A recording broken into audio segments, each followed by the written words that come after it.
Now bring your awareness to the center of your chest, just breathing naturally.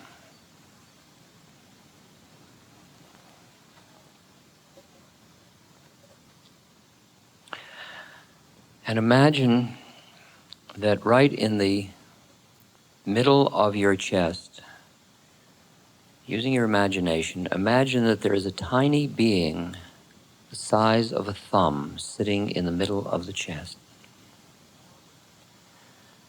The quality of this being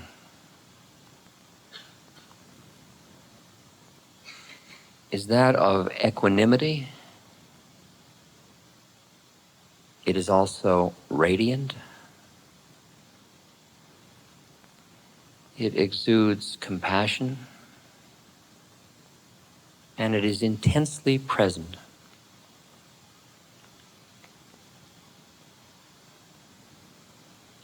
Now this tiny being begins to grow in size until its head fills your head, its arms your arms, its legs your legs, its torso your torso. You are skin around this being, loving, spacious, equanimous, wise, present.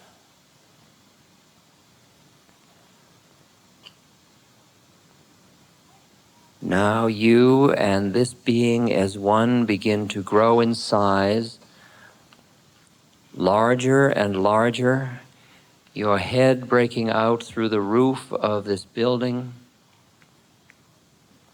larger and larger still, growing, growing, growing until your head is sitting among the planets and you sit deep in space and the entire earth is within your belly. Feel your silent, vast equanimity. And as you look down within at the earth, which is part of you, like an organ inside you, the earth, the mother, Gaia, an evolving consciousness. And towards the earth you feel such tender compassion. It nourishes and feeds.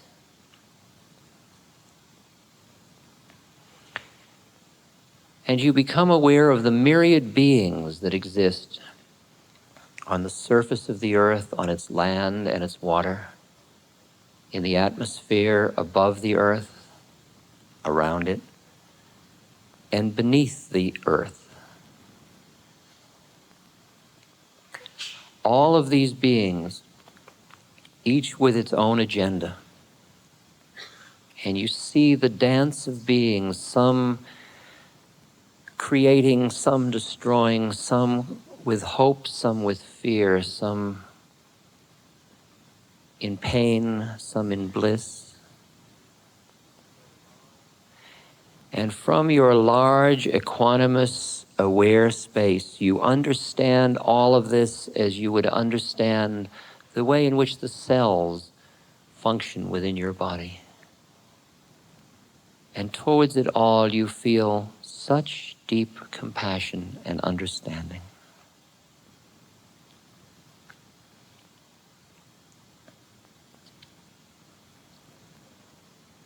And you continue to grow larger and larger until everything in the universe is within you.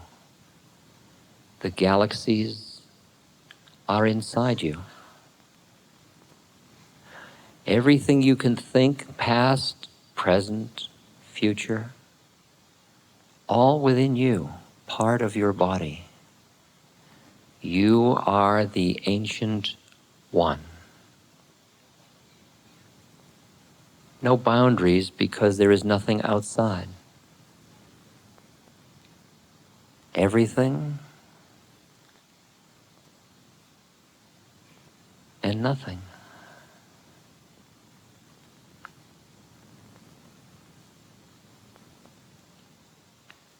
Swami Ram Tirth, the beautiful Indian saint, describes this space when he says, I am without form, without limit. I am beyond space, beyond time. I am in everything. Everything is in me. Everywhere I am.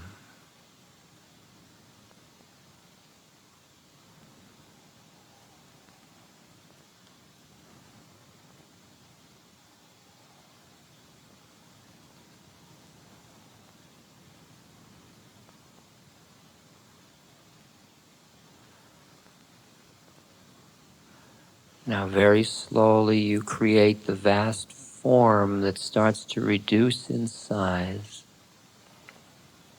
smaller and smaller, passing through the size where the earth is within you, smaller and smaller until you come to the place where your head is above this auditorium. You are sitting in the earth beneath, and all of us are within your body.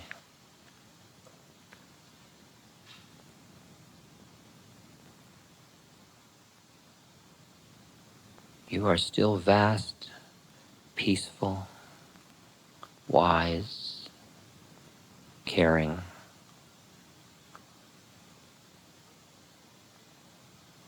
You look down within yourself and find the tiny being whom you thought you were when you came here this evening. Look down on that being as if looking down on the top of the tiny head, and see her or him just as they are. See that person as an awareness that has taken birth, that is passing through such an incredible series of experiences and events. And see how that tiny being grows, now getting lost into the story, now coming up for air. Look at it all and allow yourself in your vast form to feel a tender appreciation for the journey of this tiny being. No judgment, just appreciation.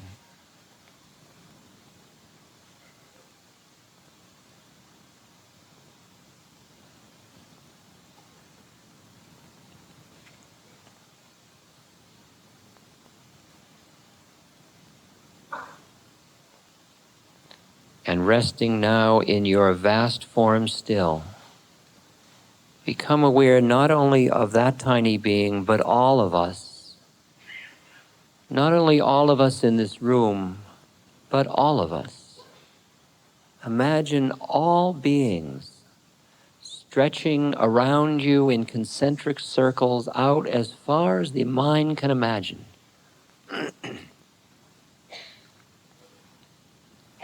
Beings, all sentient beings.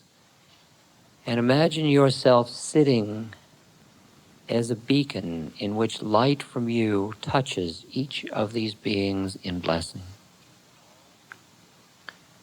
May all beings be free from suffering.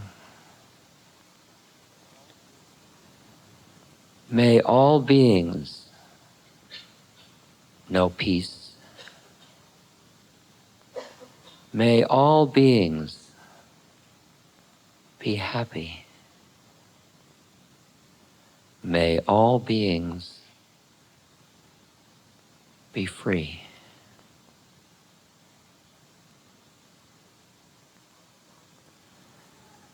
Now the large being reduces in size until it gets to the size of you sitting in this room, and then it separates itself and becomes smaller and smaller until it is a tiny being the size of a thumb sitting in the middle of your chest. This tiny being, wise because though it is tiny, it contains the universe. This tiny, loving being is your spiritual friend. This tiny being is your guide home. As you learn to listen to your intuitive heart, it is the still small voice within of this tiny being that you hear. And when you finally finish your journey and awaken into who you fully are, you recognize that you and this tiny being are one.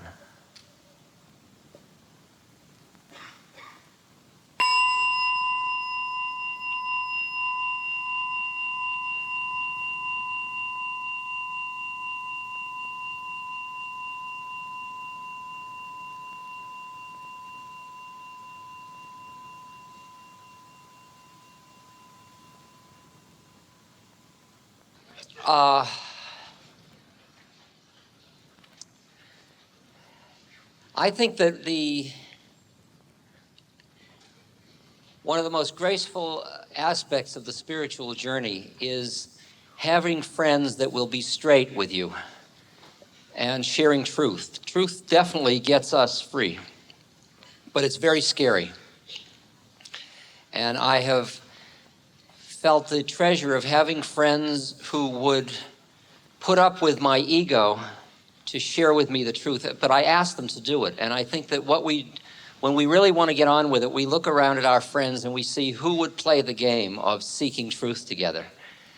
Because like I have a friend, Stephen Levine, who writes books some of you have read, and Stephen will call me and I'll say, "Hi, Stephen." We'll talk for a couple of minutes, and he'll say, "How's your heart?" And I'll say, "My heart's fine. Why are you asking?" And we both hear it. And he'll put up with my buffets, which will happen when he asks me a question like that, because he cares enough. And it's really fun to reach for truth that way. So I am offering my truth to you tonight, as you can see by now. Any question you want to ask about anything, I'll be as straight as I can in responding. And I'll repeat the questions so everybody can hear them, if you don't hear them. Yeah. How can we help there be world peace? Well, part of that answer is that that you have to be a peaceful person. That when you're trying to bring about world peace with either fear or anger, what you perpetuate, for example, with fear, if you act to end the nuclear madness with fear, because you're attached to your separateness and you're afraid of death, then that fear is what you put into the society, and the fear is the root cause of the bomb in the first place, so that you're trying to get rid of the symptom, but you're feeding the cause.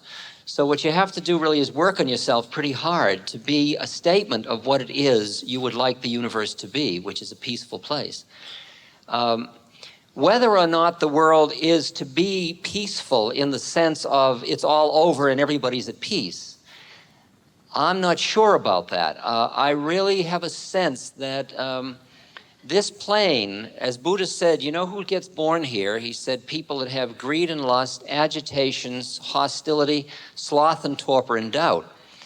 Those are the 5 hindrances. Then you've got the 10 fetters and you got the 22 no-nos. I mean, we're a motley crew to begin with, and it's hard to imagine that we're all going to sit down with with the lambs. And it may well be, it's like my human heart will work to make heaven of earth, even though I know there is a heaven and that this is earth. And this has a certain stuff to do. And what I have to learn to do is be peaceful in my being with the universe the way it is, including doing everything I can to make it more peaceful, but not getting caught in whether it ends up peaceful or not. That's the trap. It's what the Bhagavad Gita says, do what you do, but be not attached to the fruits of your actions. That's the secret of Dharma.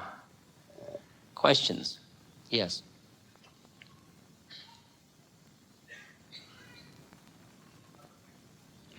I hear what you're saying. I don't think that there is any part of me that puts down nesting as a and the basic family unit. I think that, in fact, I feel that the breakdown of the extended family is one of the things that has, where we thought freedom was that breakdown, and it's actually cost us tremendously as a human family.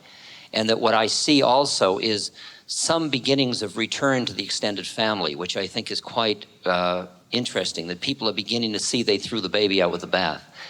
The increase of poverty in children, which is a very marked statistic at this moment, is something that is part of a, it's not just inhumanity, it's part of a political economic structure that is something to which we will react. We are just, as Jerry Brown said to me, the ship of state turns slowly. And that isn't just going to go on and get worse and worse, no matter what the projections. The projections are if nothing happens to change it. But I feel that our human heart is bigger than all that. And it's a hard one to deal with family structures when you have, for example, in California, over half the marriages end in divorce, and over half the divorce, 80% of the divorcees remarry. So you really have serial monogamy, which is just different. It's maybe more complicated, but it may also not, let's not decide it's good and evil. Let's just listen to it and hear how to protect kids and how to give them support. Many of us grew up in a single family unit that was very stable, and we see that as desirable, but I'm not necessarily. I mean, I got the brunt of my parents' neurosis. Had they each had two other spouses, it might have been spread around. I might have done better. I don't know. I mean, I can't just conclude that the single family unit, it must be preserved above all. I really don't, I want to hear the whole change. At the same moment, there's a lot of stuff that leaks through the cracks, and a lot of people get hurt. So we have to listen carefully. I hear it, though. And you can hear in each, like somebody came up to me before and they said, this fellow came up and he said to me, over here, he said, I just want to ask you, why aren't you married? Or why aren't you married? And I said, well, it just never happened. And I certainly expected I would get married, and I kept thinking I'd get married, and I didn't get married. And I may get married, and I realize now that some people will marry, and that is, I mean, a lot of my friends, like Stephen, for example, without marriage, you could feel they would not be a full human being.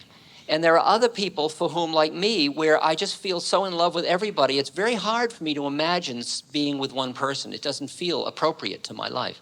So I'm really thinking that we're in the place now where we can honor individual differences. And I certainly do that, yes. Questions? Okay, yeah. I wanted to ask you about, if this is specific, I've had a lot of blocking right here for years. I've been working with this. Yeah. I wonder if you have any suggestions. She said she has a lot of blocking here, and she's been working with this for years. By blocking, you mean tension or tightness and pain? And then I watched ebb and flow. I watched it move, and I felt it. Yeah. Generally, my general technique for dealing with blockage is just to take it to the next space up. Like I'll do exercise. If I'm tight in here, I'll just breathe in here and breathe out through my heart and just keep sending it out. It's like when Kundalini rises, for example, wherever it gets to a place where you've still got some like control mechanism right here, it stops and it goes outward and it just blocks instead of going on up. And you just take it and keep moving it up and keep moving it up. And then when it gets up, you start moving it down until it's all just going. Because this part is taking you up through the seventh chakra out into that la-la land quality. And then bringing it back down into your body is finally bringing it to the ground so that you're as Christ said, you're in the world, but not of the world. And you get that balance, that circle going. So it's just wherever it stops, you just take it and move it to the next place, which would be here in this case. You just keep bringing it up and bringing it up and bringing it up. And also down here is the hara, is where you're rooted in earth. It's just part of your earth being too, to do it. But if it's blockage, then a lot of just meditation, visualization of moving energy up. I'm sure you've done all that, so I really don't have anything new to offer. Questions? Yes? Is there any more material forthcoming in tapes, books, or manuals? And how is Emmanuel? As spooky as ever, I guess. I don't know how Emmanuel is. How are you, Emmanuel? Emmanuel is fine. A lot more material has been collected. After a while, it all says the same thing, which is a funny thing about spiritual books. No, I mean, they're beautiful, but finally you've read them and you keep buying them till you see they all say the same thing. I think there's going to be another book of Emmanuel's out, yes, because you can't stop once you get going, you know. It was funny, when we first did that book, we couldn't get a publisher. Nobody would publish it. Many publishers turned it down. So Judith and I put up the money and we printed it and put out 3,000 copies. It's now 50,000 copies later, and Bantam has now just come out with it. And it's just like, it's amazing. It's just that it's spook time in life. But Emmanuel's really good too, by the way, as you know. So there'll be another book, yeah. Yes? Somebody back there had their hand up? Yeah. I have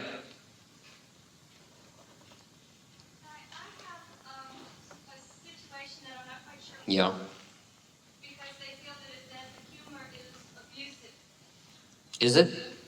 Well, I don't think it's intended to be abusive. Sometimes it's like stress release. Yeah, that's the problem. It's looking at, in,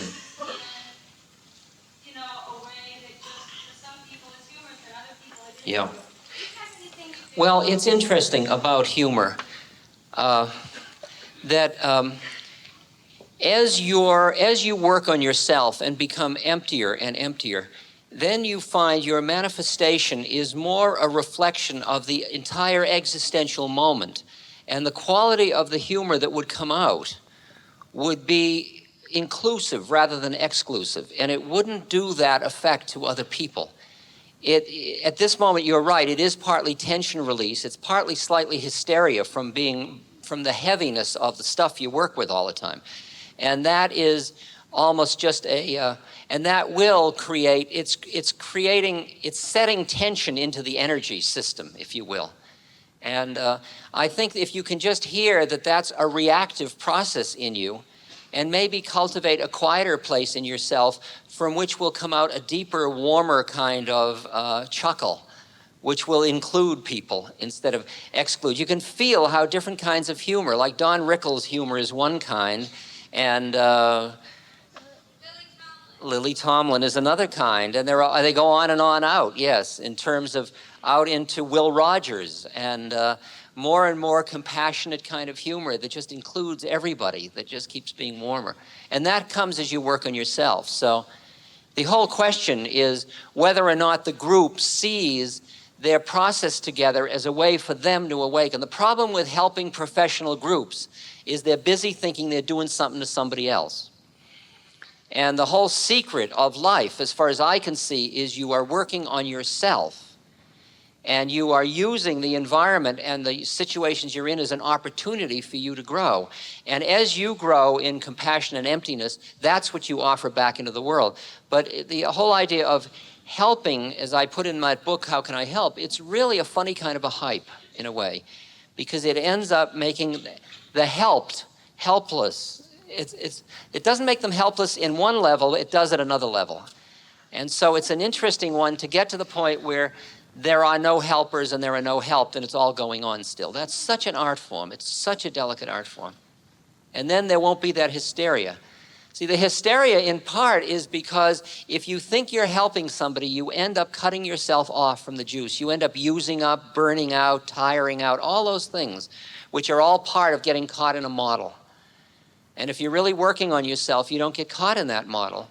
Because if your model is just, I'm working on myself, it all works in. It keeps feeding you. It keeps feeding you, and you keep growing. You should come out more energized at the end of the day.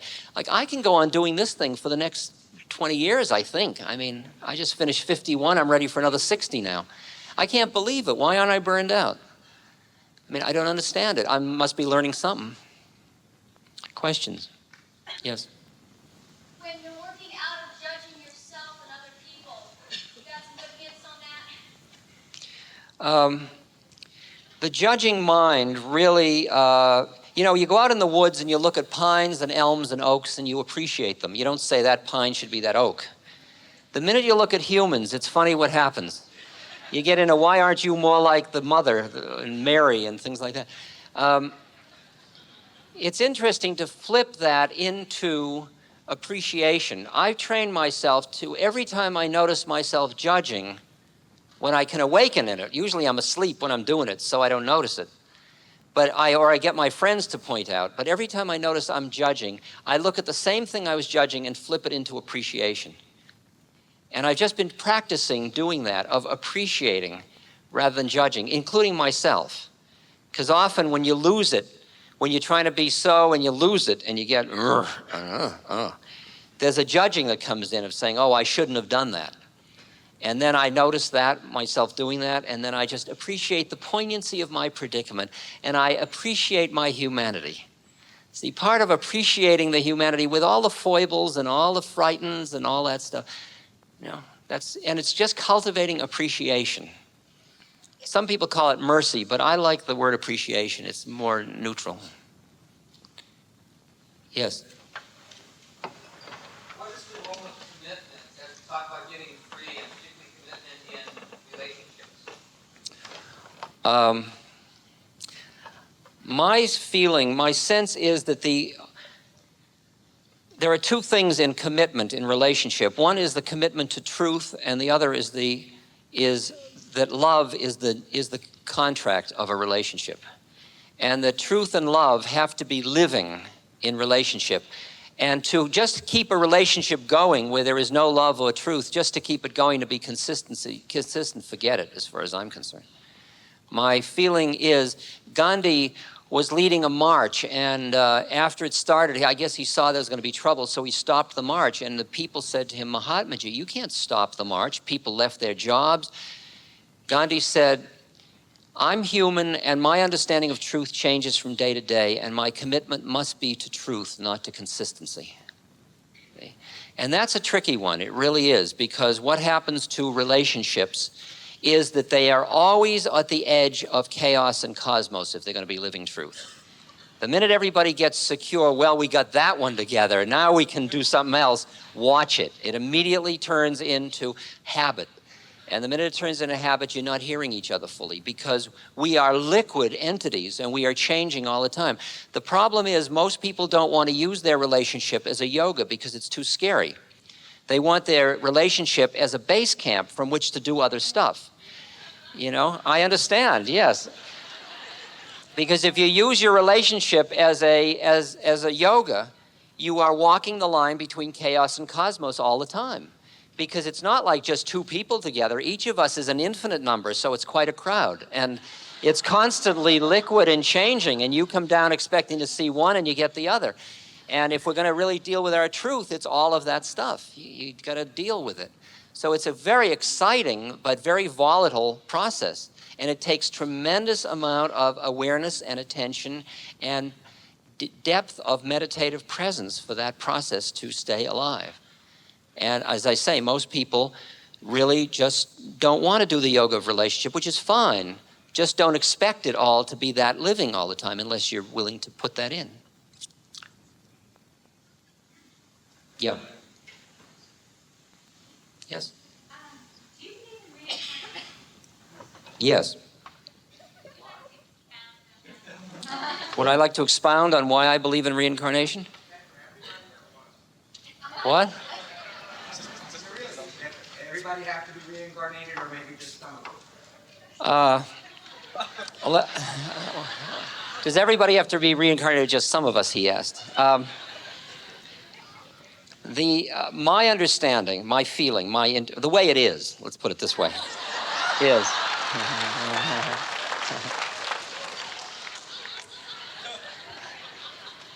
the way it is that reincarnation is a hype, but so is this, see?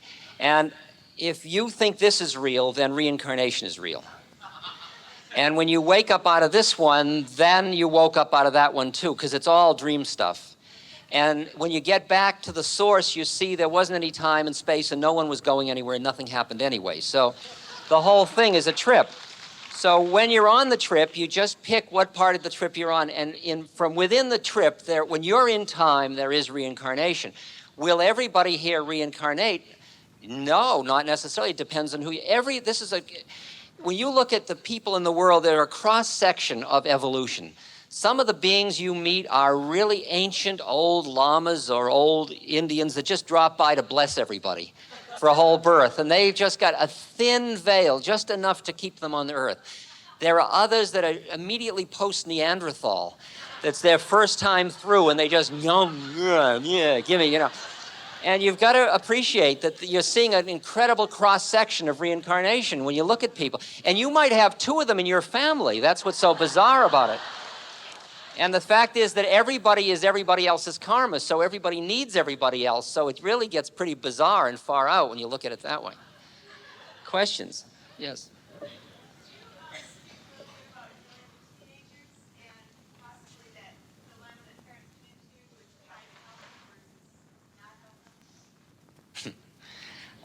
Dealing with teenagers.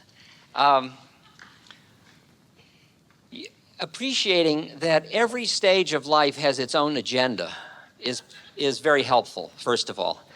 Because the minute you try to make somebody appreciate the world as you appreciate it, I mean, when somebody's on their way to becoming somebody and they meet somebody who's on their way to becoming nobody, it's when worlds collide, like Velikovsky said. And that's usually what happens between spiritually relatively conscious adults and their teenage kids who are busy getting into stuff and getting through their stuff world.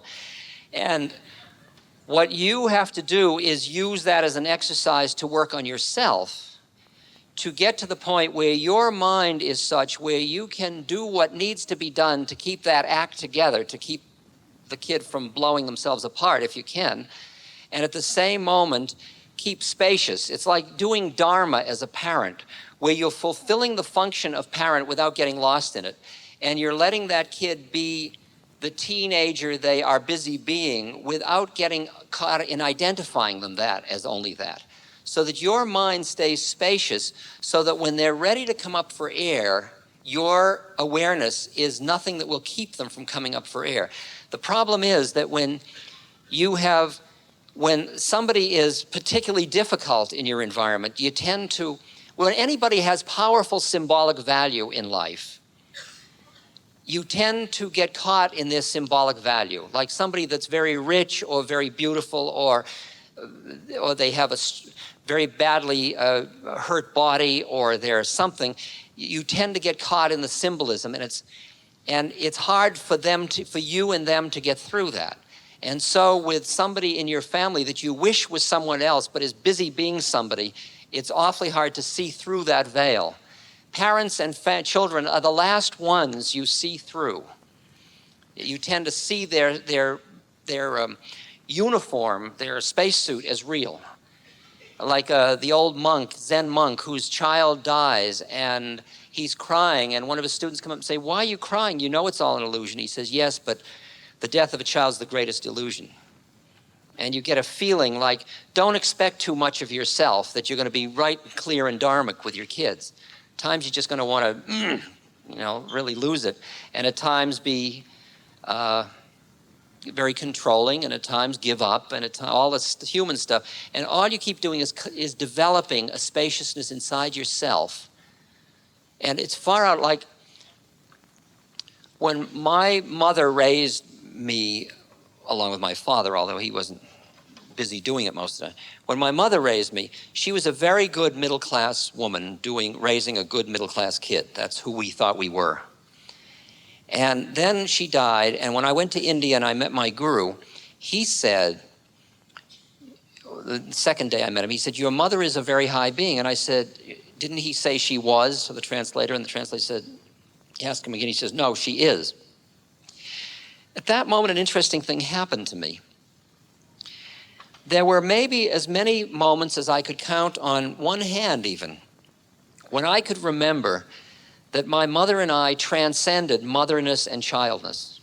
All the rest of the time we were locked in our roles. Like I had remembered one time when She and I were coming back from the dentist. I was about 10. And we were in the car, and we were trying to see who could hold a note the longest. We were going, ah! And we stopped at a red light. And a car pulled up. And we both turned, and there was a man looking at us like we were insane. And at that moment, she and I just transcended mother and childness. We were just both in that moment together. And then when she was dying, there was another moment like that. And there were just a very few moments when we transcended. At that moment, when my guru said she is a high being, those moments became figure, and the whole way in which she had been a middle-class mother and I, the child, became ground. It merely became the storyline for that round.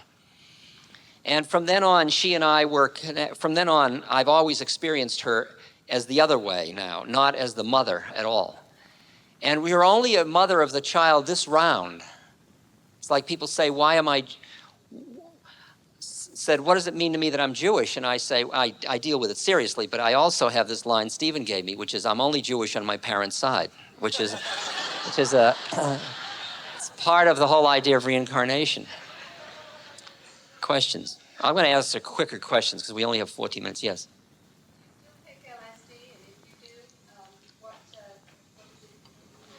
Do I still take LSD, and if so, why? I take LSD or something like it every couple of years for a couple of reasons. To see what I forgot, because you tend to con yourself a lot in the spiritual journey. You get into, the minute you get a subtle growth, the ego moves in and co-opts it in a funny way. And very often, different techniques, when you come at them from, like when I've been meditating a lot, and then I go into devotional practices, it shows me things that I wasn't really getting at through meditation. And so with chemicals, they just show me another little facet of where, I don't care if I never see them again, actually. They feel a little anachronistic to me. Because the reason I used to take them was because this wasn't enough. But now life is so rich to me, I can't figure out why I would want to change it even. I mean, it just feels like the secret's going to be in the moment, not in some other place. So I'm not taking it to go to La La Land. I'm just taking it to break through places where there's subtle clinging of the mind. And the other reason I take it is because I'm part of an old explorers club, and I kind of keep my membership up. That's a...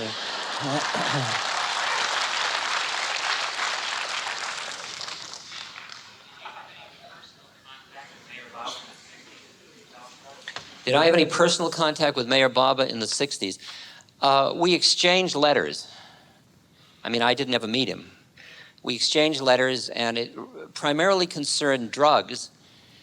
I was living with some people who were Baba followers, and he said, he sent a message back that Baba followers were not to have anything to do with people who were using drugs, which meant we were going to have to break up our community. And I wrote to him and I said, look, all the people in America that have come to you came to you through drugs, so it doesn't seem right to me.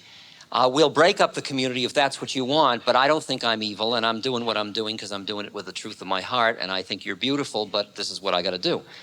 And he wrote back and he said, a few people like you, most people will go insane that use drugs, but a few people like you may not. You can use it 3 more times and you should stop.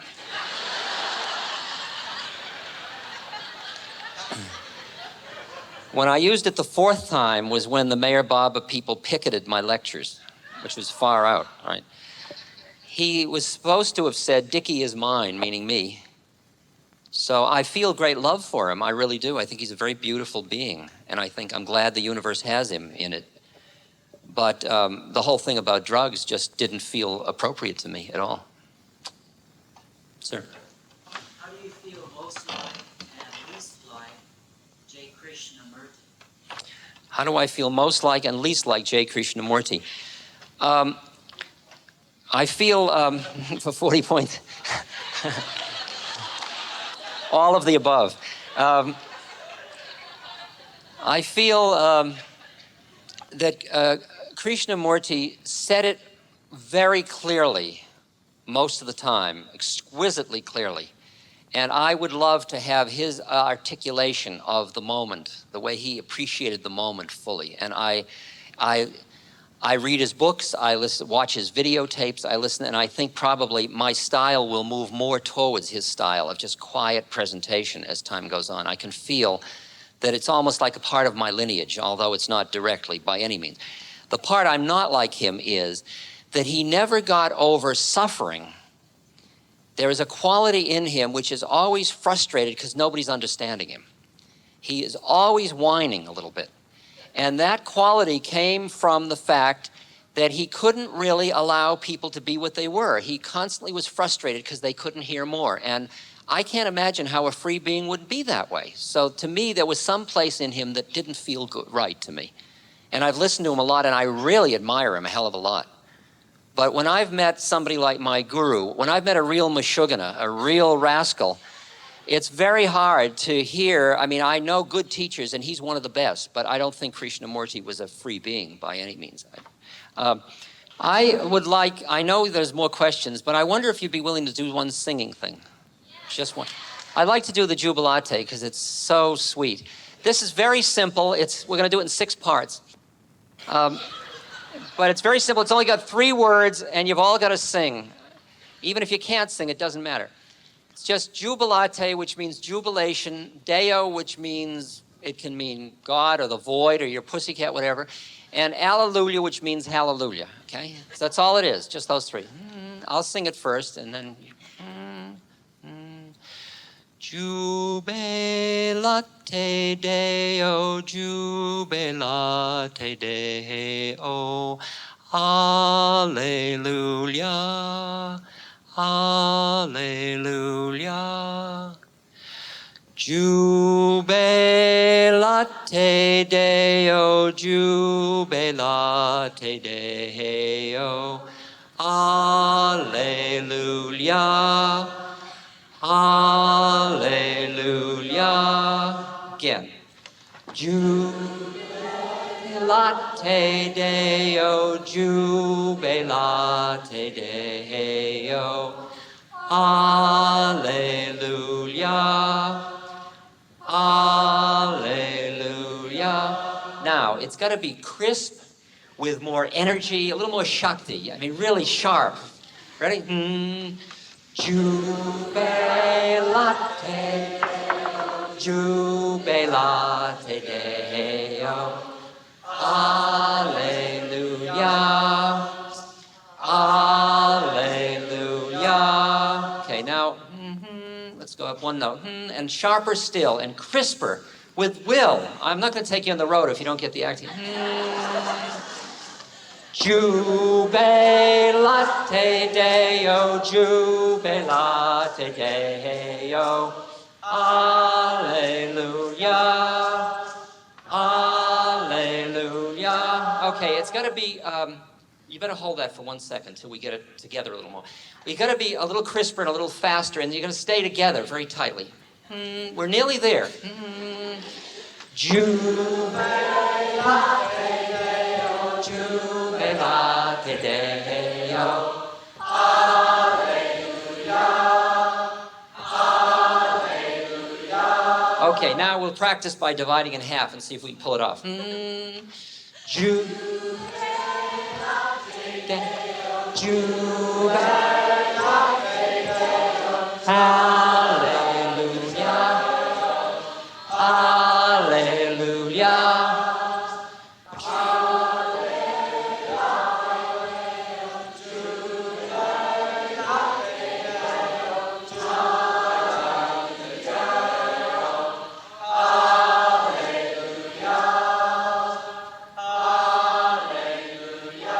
Great, here we go, 6 parts. Now, we divide right across here. You're all 1. You're all 2. You're all 3. You're 4. To about there. You're 5. In through there.